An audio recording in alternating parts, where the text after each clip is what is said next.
Hello busy people. ఇలా fancy fancy boxes కాకుండా కొంచెం ప్రాక్టికల్‌గా చూద్దాము. ఇవాళ తోటకూర రైస్ చేద్దాము.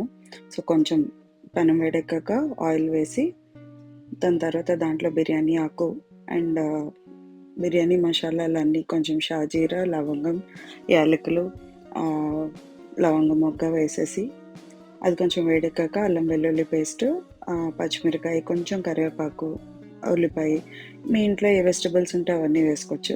మా బుడ్డదానికి బంగాళదుంప ఫేవరెట్. సో, నేను అది వేసాను.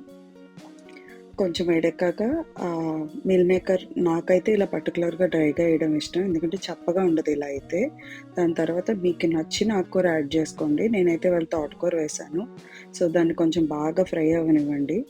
ఉప్పు, పసుపు, కారం, కొంచెం గరం మసాలా నేను ఇంట్లో చేసిందే వేశాను. అది మీ టేస్ట్ బడ్స్‌కి తగ్గట్టుగా వేసుకోండి. సో, అది కొంచెం వేడెక్కాక నేను 1 గ్లాస్‌కి 2 గ్లాసెస్ వాటర్ తీసుకున్నాను. కొంచెం కొత్తిమీరేసి, మీకు స్టీల్ కుక్కర్ అయితే 3 విజిల్స్ సరిపోతాయి.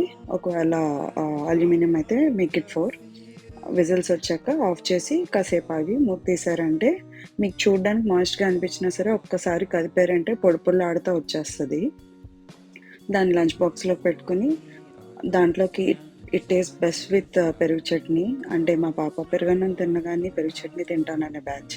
సో, అందుకని అలా అన్నా తింటదని చెప్పి నేను యూజువల్లీ ఇలాంటి రైస్ ఐటెమ్స్‌లోకి పెయిర్ చేసి పెడతా ఉంటాను.